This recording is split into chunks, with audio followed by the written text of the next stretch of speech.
మాతాజీ ఒక గృహిణిగా ఉంటూ ఇటీవల వరకు కూడా మన మధ్య తిరుగుతూ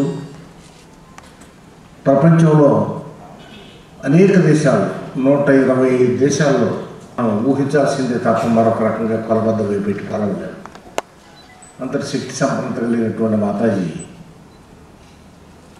ఈ ఉద్యమానికి రూపకల్పన చేశారు. వారి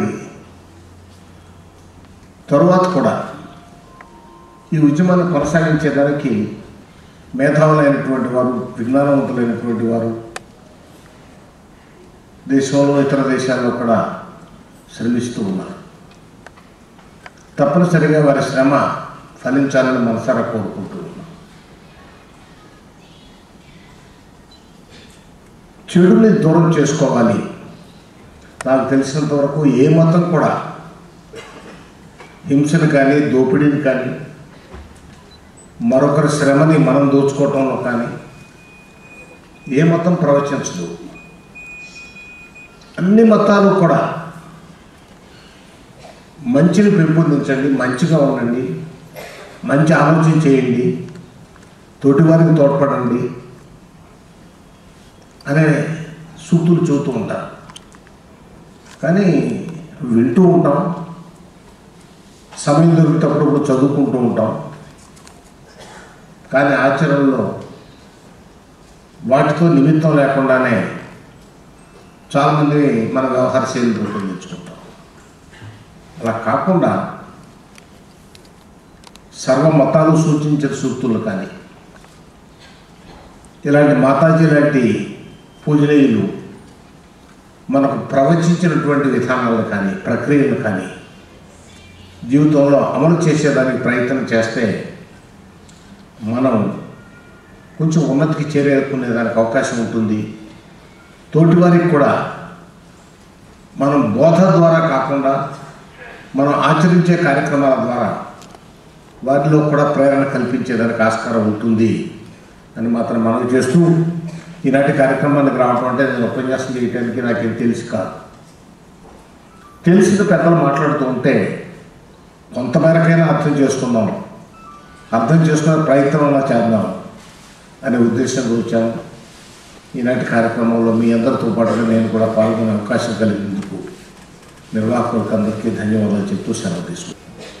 ఈనాటి కార్యక్రమానికి అధ్యక్షత వహించినటువంటి వారు కేంద్ర ప్రభుత్వంలో అనేకమైనటువంటి బాధ్యతలు నిర్వహించి పదవీ విరమణ తరువాత ఈ సహజ యోగా సొసైటీలో ప్రముఖ పాత్ర వహిస్తూ ఉన్నటువంటి శ్రీ దినేష్ రాయ్ గారు, పెద్దలు శ్రీ వామన్ రావు గారు, టిఎస్ బాబా గారు, అనేక మంది పెద్దలు, ఈ కార్యక్రమానికి ఆహుతులు ఎత్తించిన సోదర సోదరులందరికీ నమస్కారం.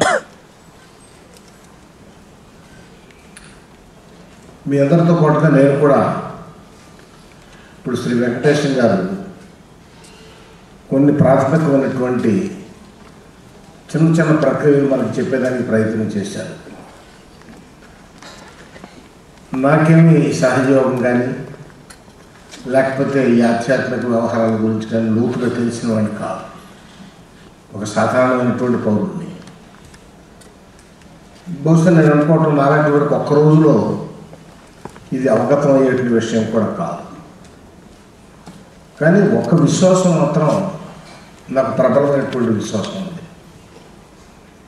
మనిషి ప్రతి క్షణం కూడా తన వృత్తిలోనో తన వ్యాపకంలోనో చాలా ఒత్తిడికి లోనవుతూ ఉంటాడు.